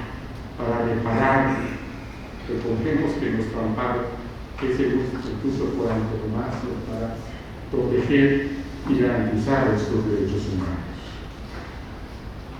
Cuarta línea jurisprudencial, y aquí me quiero detener un poco. En los últimos 15 años, la jurisprudencia de la Corte Interamericana se ha dirigido a temáticas consubstanciales a la democracia y al Estado de Derecho. Temas como independencia judicial en su dimensión individual e institucional, libertad de pensamiento y expresión, derechos político-electorales, participación ciudadana en asuntos públicos, transparencia y acceso a la información, así como en general el debido proceso. El debido proceso. La mayoría de las sentencias de la Corte Interamericana es por violar el debido proceso, que es un derecho protegido en el artículo 8 de la Convención Americana, y la protección judicial del artículo 25. Es decir, si un amparo no protege, como es debido, puede ser que en el ámbito internacional se declare responsable al Estado por esa falta de protección. Artículo 25 de la Convención Americana: toda persona tiene derecho a un recurso sencillo y rápido que lo ampare por violaciones a los derechos previstos en la Convención o en las constituciones nacionales. A nivel internacional, este amparo es un derecho en sí mismo. La falta de protección es un derecho, no es un proceso nada más, y por eso se condena a los estados por violar el debido proceso, pero también por falta de una protección debida. Permítanme referirme de manera concreta a una opinión consultiva y 2 o 3 casos que tienen que ver con el corazón de la democracia y que está conociendo la Corte Interamericana. Primero, la opinión consultiva número 28 sobre la reelección presidencial indefinida. Resulta que 4 tribunales constitucionales de la región dejaron de aplicar las constituciones para aplicar la Convención Americana. Es decir, utilizando el control de convencionalidad, permite o han permitido candidaturas presidenciales cuando la Constitución prohíbe la reelección. La pregunta que nos hacía Colombia era muy sencilla. ¿Es la reelección presidencial indefinida un derecho humano protegido por la Convención Americana a la luz del artículo 23? La Corte Interamericana respondió: no es un derecho. Los derechos político-electorales tienen límites. La Corte reiteró que la interdependencia entre la democracia, Estado de Derecho y protección de los derechos humanos es la base de todo el sistema que la Convención forma parte, y consideró que los principios de la democracia representativa incluyen, además de la periodicidad de las elecciones y el pluralismo político, las obligaciones de evitar que una persona o un grupo se perpetúe en el poder y de garantizar la alternancia en el poder y la separación de poderes. Cito textualmente la Corte. El tribunal advierte, no soy yo, es el tribunal que lo dice. El tribunal advierte que el mayor peligro actual para la democracia de la región no es un rompimiento abrupto del orden constitucional, sino una erosión paulatina de las salvaguardas democráticas que pueden conducir a un régimen autoritario, incluso si este es electo mediante comicios populares. Acabo la cita. La Corte concluyó que la habilitación de la reelección presidencial indefinida es contraria a los principios de una democracia representativa y por ende a las obligaciones establecidas en la Convención Americana y la Declaración Americana de los Derechos y Deberes del Hombre. Independencia judicial. Aquí hay una riquísima jurisprudencia de la Corte desde el 2001, caso Tribunal Constitucional versus Perú, en la época de Fujimori. Y aquí, si nosotros vemos ese caso hasta el día de hoy, el más reciente, el caso de Gutiérrez Nava y otros 4 magistrados destituidos de los 5 que integraban la Sala de lo Constitucional de Honduras, podemos advertir que en esta rica línea jurisprudencial la Corte habla de 3 perspectivas cuando hay una afectación a la independencia judicial. Primero, como lo sabemos, el derecho del justiciable a un juez independiente e imparcial. Es el derecho de toda persona para que exista un tribunal independiente, imparcial y que sea previamente, por supuesto, constituido a los hechos del caso. Segunda vertiente que la Corte ha establecido, a diferencia del Tribunal Europeo, el derecho del juez a su independencia.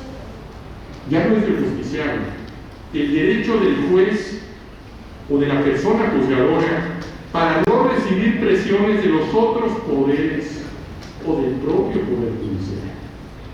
Que nos hemos querido casos donde es el propio Poder Judicial o tribunales disciplinarios quienes presionan a los jueces. Y la tercera dimensión que también ha conocido la Corte es cuando hay una afectación a la dimensión institucional del Poder Judicial, es decir, cuando la interferencia afecta al Poder Judicial en su conjunto, cuando trastoca la institucionalidad democrática al ponerse en riesgo, en peligro, la división de poderes. Dos casos muy recientes. Bueno, puedo hablar de muchos, pero voy a elegir dos unidos. Tribunal, en 14 días destituyeron a todos los altos magistrados de las 3 altas cortes: Tribunal Constitucional, Corte Suprema y Tribunal Electoral de Ecuador, en 14 días. Se pusieron de acuerdo el presidente del Congreso y el presidente de la República, los destituyeron a través de juicios políticos o a través de decretos, y en ese mismo acto se nombraron a los nuevos magistrados. Afectación institucional, afecta a todo el Poder Judicial, a toda la dimensión de la institucionalidad democrática. Y el caso más reciente, 2001 hasta el año pasado, caso Gutiérrez Navas, 4 de los 5 magistrados fueron destituidos inamovibles de la Sala de lo Constitucional por haber declarado inconstitucional el principal proyecto del presidente Arturo. Destituyeron a 4 menos a 1, que fue el que votó en contra de la mayoría. Ahí la Corte dijo textualmente, no soy yo, lo dice la Corte, criterio vinculante.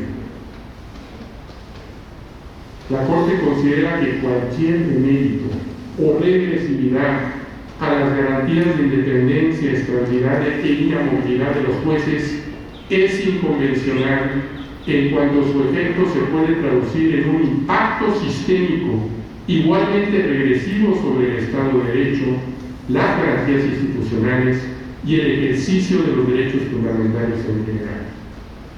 Dice la Corte, y esto lo dice muy pocas veces, refiriéndose al contexto, muy pocas veces se refiere la Corte a esto.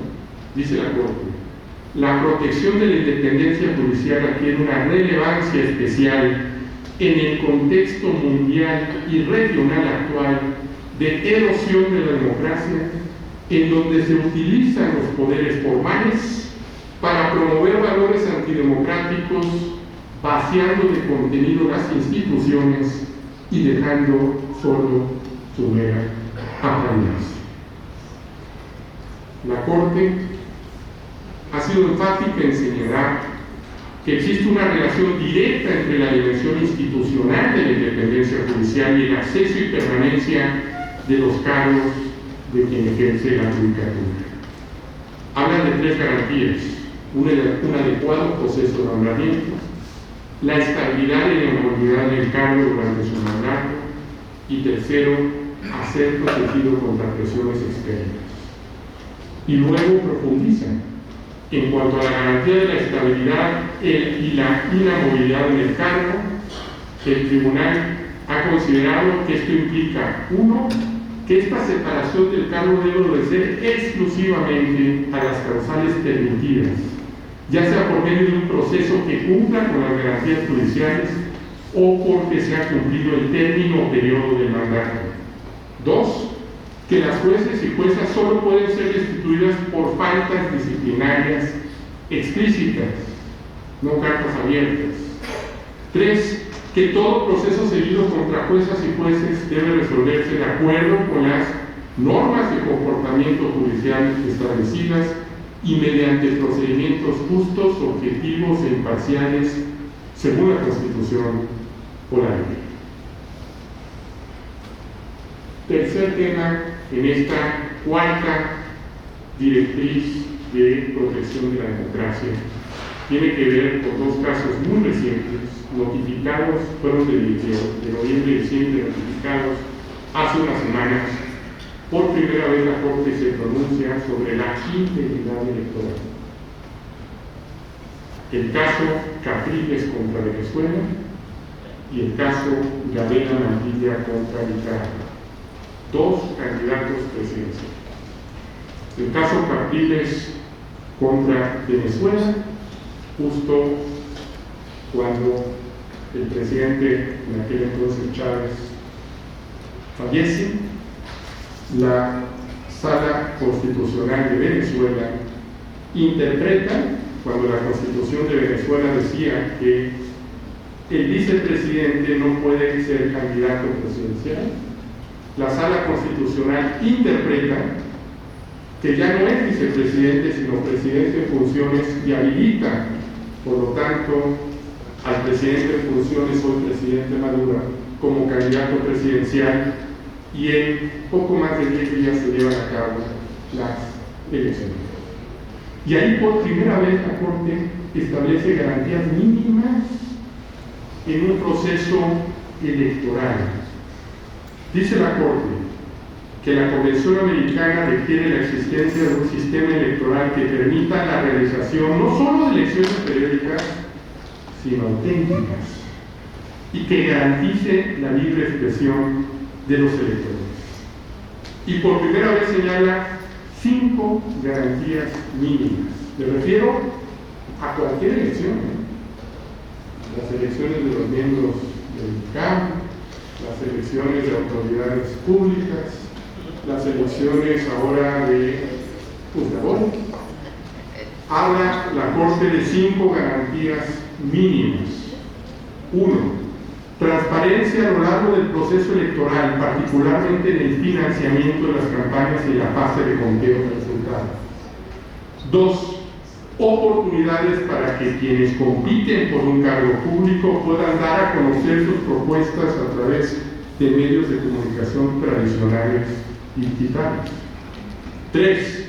Evitar el abuso del aparato del Estado en favor de un candidato, candidata o grupo político. 4. Imparcialidad, independencia y transparencia de los organismos encargados de la organización de las elecciones y de los tribunales que resuelven las impugnaciones. Y 5. Que los recursos judiciales o administrativos sean idóneos y eficaces y efectivos frente a hechos que atentan contra la integridad electoral. Por primera vez la Corte establece estos principios que son aplicables a cualquier proceso electoral. Y en el caso Gadea, otro candidato presidencial en Nicaragua, en el año 2009, la Corte Suprema de Justicia de Nicaragua declaró inaplicables los artículos de la Constitución que prohibían la reelección presidencial, habilitando la candidatura de Daniel Ortega para un tercer mandato consecutivo. Fíjense nomás, se utiliza la Convención Americana para dejar de aplicar lo que dice la Constitución, violando derechos. Se utiliza por decirlo de alguna manera, el uso abusivo del control de convencionalidad. Quinta línea jurisprudencial y con esto termino. La Corte Interamericana del año 2017 hace una interpretación evolutiva para permitir, a la luz del artículo 26, que los derechos económicos, sociales, culturales y ambientales, los llamados DESCA, sean directamente justiciables ante la Corte. Y desde entonces, en más de 40 casos, ha establecido criterios que pueden ser utilizados por las autoridades para políticas públicas o para las personas juzgadoras sobre el contenido esencial de derechos laborales, seguridad social, condiciones equitativas y satisfactorias en el trabajo, derecho a la huelga, a la libertad sindical, derecho a la salud, a la vivienda, a la identidad cultural de los pueblos indígenas, el derecho al medio ambiente sano, entre otros. Y termino con la jurisprudencia por venir. Terminé en 2024, pero sigo conociendo de aquellos casos en los cuales llevé a cabo la audiencia y por eso estoy todavía ejerciendo como juez. Hay 3 opiniones consultivas que se van a dar a conocer de aquí a junio, más o menos. El lunes seguimos deliberando una opinión consultiva que es una opinión de alcance global que tiene que ver con la emergencia climática y los derechos humanos, solicitada por Chile y Colombia. Las audiencias públicas fueron en Barbados, en la isla del Caribe, en Manaus, capital del Amazonas, y en Brasilia, y hubo más de 260 amigos, observaciones escritas. ¿Cuáles son los temas centrales de esta opinión consultiva? Nos preguntan qué es la emergencia climática, cuál es su diferencia con el medio ambiente sano o el medio ambiente, cómo afecta y en qué medida a los grupos más vulnerables, existe el derecho humano al clima estable o seguro, los deberes especiales de prevención, precaución, mitigación y garantía de los derechos humanos por parte del Estado a la luz del Acuerdo de París de 2015, existe el derecho humano, el derecho a la ciencia, a los conocimientos del saber ancestral de los pueblos indígenas, qué es la resiliencia climática, los derechos de la naturaleza, ¿son objeto o titulares de protección? La democracia climática, participación, acceso a la información en asuntos climáticos. Si no hay acceso a la información, no puede haber asuntos climáticos, ¿no? Derechos de las niñas y niños, derechos de las generaciones futuras, no son los niños, son los que todavía no nacen, y más del 40% de las constituciones se han ido reformando para establecer derechos de las futuras generaciones, porque lo que hagamos hoy o dejemos de hacer va a ser irreversible para las nuevas generaciones. Obligaciones específicos en materia de consulta y acceso a la justicia y protección de defensores del ambiente a través del Acuerdo de Escazú, un nuevo tratado internacional vinculante ya para México, por cierto, que tiene que ver en temas ambientales. ¿Cuál es la cooperación y principio de responsabilidades comunes, pero diferenciadas? Los grandes contaminadores del mundo son contados los países en dos manos, ¿no? Es decir, son pocos los países, se señala que son 90 empresas las que verdaderamente han contribuido con mayor significación al cambio climático. ¿Y cuáles son las responsabilidades de las empresas en materia de derechos humanos? Segunda opinión consultiva por venir en los próximos meses, el derecho al cuidado como me regreso. Tenemos una ley de cambio climático, una ley general de cambio climático, y 30 de las 32 entidades federativas tenemos leyes de cambio climático. Somos campeones de la normatividad y poca ejecución. Ahí están las normas de cambio climático en México. Ahí están. Pero uno de los grandes retos es el acceso a la justicia climática. El acceso además probatorio.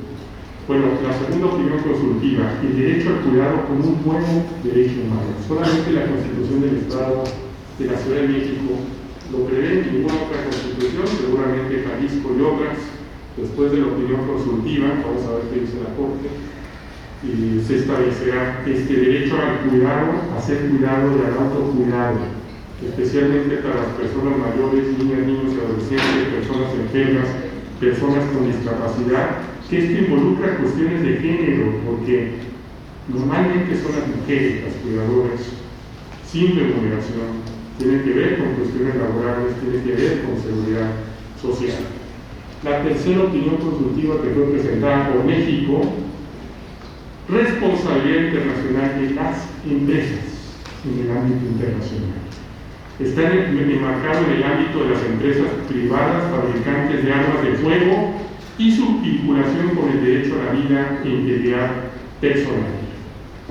Como ustedes saben, hay un tratado internacional que se está gestando desde hace 10 años para establecer responsabilidad a las empresas. Hasta el día de hoy no, son los estados quienes tienen esta responsabilidad, incluso por no actuar de las empresas. Se responsabiliza a los estados. Pero hay unos principios rectores sobre el 13 Derechos Humanos de Naciones Unidas del 2011 y recientemente el Parlamento Europeo, la Directiva 1760 de 2024, establecen responsabilidades, una diligencia debida a empresas. Esto no tiene que ver con el compliance, es una nueva vertiente. Esto que está viendo cómo se va a implementar en Europa, es lo que va a hacer en México seguramente. Y eso es lo que tiene que definir también la Corte, de alguna manera, cuáles son estas responsabilidades a la luz del artículo 1 y 2, del artículo 1, respeto y garantía, para las empresas. Estoy hablando no del Estado, sino de empresas. Y termino con algo que ya no me corresponde, ya no voy a estar en la Corte, pero que se acaba de presentar. Una nueva opinión consultiva que tiene que ver, presentada por Guatemala, con la democracia. Con la democracia. Pregunta a Guatemala, ¿cuáles son las obligaciones de los estados para promover y tutelar la democracia? Pregunta Guatemala si existe un derecho humano a la democracia. Es una solicitud de 70 páginas, muy profunda, que como vemos, la democracia está ahora en el corazón de la discusión internacional. ¿Cuáles son las obligaciones estatales derivadas de la democracia representativa? ¿Cómo podemos ver la democracia y su protección está en el centro de la debate?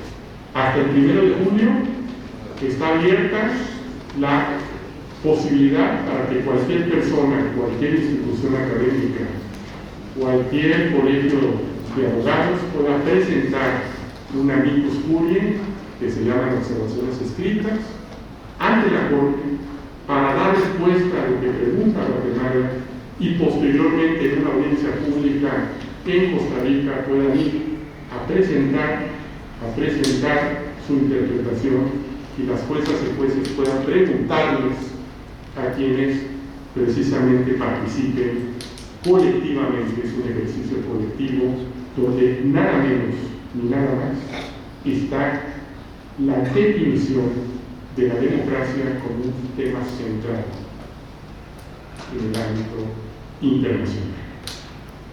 Termino como empecé. Resulta paradójico que en este año que vamos a conmemorar en octubre próximo los 80 años de Naciones Unidas, los derechos humanos estén en juego. Qué contradictorio. En Europa, dice la presidenta del Consejo de Europa, que se requiere armar para defenderse. Yo iba a pensar que Europa, que inició un proceso de desarme, de desmilitarización, ahora que esté en el proceso de armamentos, cuando se van a cumplir 80 años de Naciones Unidas, cuando estos 51 países en San Francisco hace 80 años se reunieron para establecer una institución, una organización internacional después de la fallida Sociedad de Naciones, y que ahora estemos en llenas guerras armándonos para poder defendernos. Paradoja que vivimos en estos tiempos, y de ahí que hoy esta jurisprudencia de la Corte Interamericana se pueda convertir en una luz en momentos de oscuridad. Creo que hoy más que nunca debemos aquilatar y utilizar esta jurisprudencia, que creo se ha convertido en un patrimonio jurídico de las Américas para la humanidad. Un instrumento para que las abogadas, abogados, juezas, servidores públicos la utilicen para lograr algo muy claro: la protección de los derechos, y convertir en realidad lo que establece el artículo 1 de esta Declaración Universal, esta Declaración Universal de los Derechos Humanos, que todas y todos nacemos libres, iguales en derecho y dignidad. Muchas gracias y felicidades nuevamente.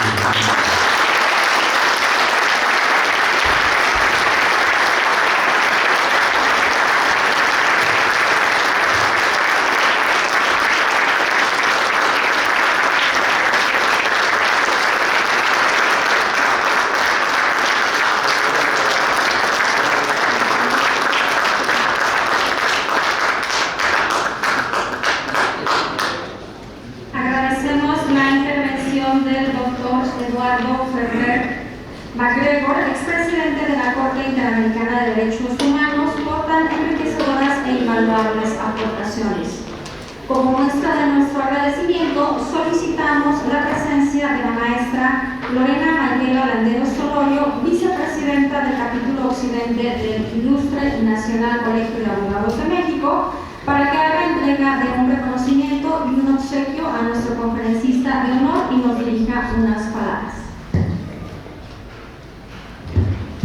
Excelente tarde para todos, doctor, muchísimas gracias. Ha sido un placer escucharle esta tarde. Es un verdadero honor para mí reconocer y agradecer lo que acabamos de escuchar en nombre del capítulo occidente del ICAM, de todas las personas aquí presentes, de colegas, compañeros, jueces, juezas, magistrados, grupos organizados, sociedad civil y las familias que nos acompañan. Muchísimas gracias y agradecemos desde la conciencia y desde el corazón, desde la conciencia de la época retadora que como abogados vivimos, a esta nueva arquitectura judicial, que estamos llamados a saber de qué estamos hechos, y digo de qué estamos hechos no con el ánimo de confrontación, sino con el ánimo de la vocación jurídica, de la abogacía, de la habilidad, de la fortaleza que requiere este país para reinventar esta valiosa herramienta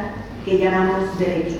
Los profesionales del derecho hoy, más que nunca, estamos obligados a responder a la sociedad. Y desde el corazón, agradecerle su calidad humana. Hemos sido testigos de esa calidez y esa calidad humana en sus palabras, y usted lo dijo muy bien.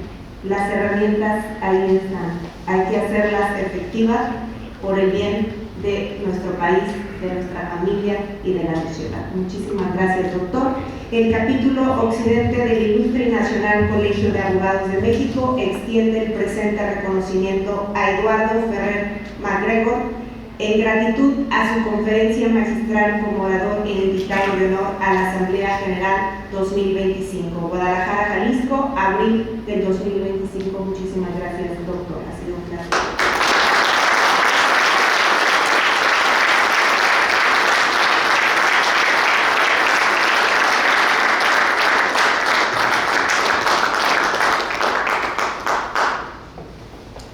Muchas gracias, honorable señor presidente. Continuando con el desarrollo de nuestra asamblea, igualmente agradecemos la asistencia esta tarde del magistrado José Ramón Jiménez y del licenciado Fernando Cepeda, presidente del Colegio de Corredores Públicos del Estado de Jalisco. Muchas gracias.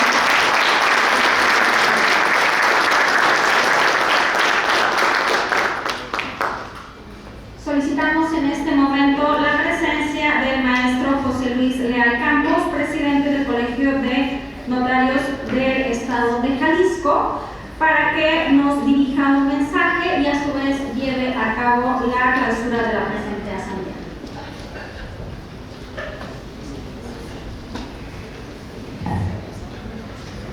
Suman asiento, por favor, señores hermanos. Buenas tardes a todas y a todos. Es un honor el día de hoy ser casa del Ilustre Nacional Colegio de Abogados de México, capítulo Occidente. Hoy saludo con alegría a todas y a todos. Es una fiesta para la comunidad jurídica de Jalisco, donde el ilustre y el notariado convergen.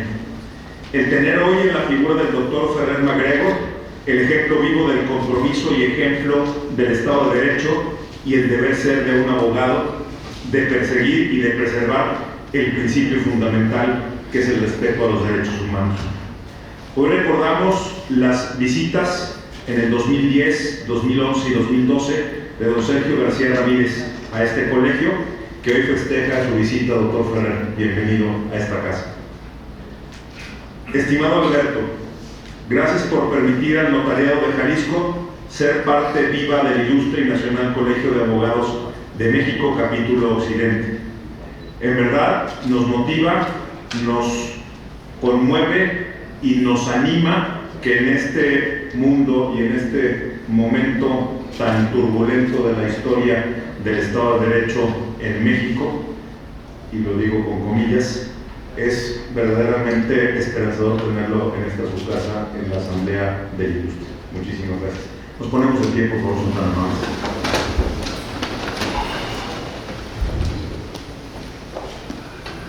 Siendo las 20 horas con 20 minutos del día 23 de abril del año 2025, en la sede del Colegio de Notarios del Estado de Jalisco, se da por clausurada la Asamblea Anual del Ilustre Nacional Colegio de Abogados de México, capítulo Occidente, el día de hoy. Muchísimas gracias a todos y cada uno de ustedes por haber estado aquí. Muy buenas noches.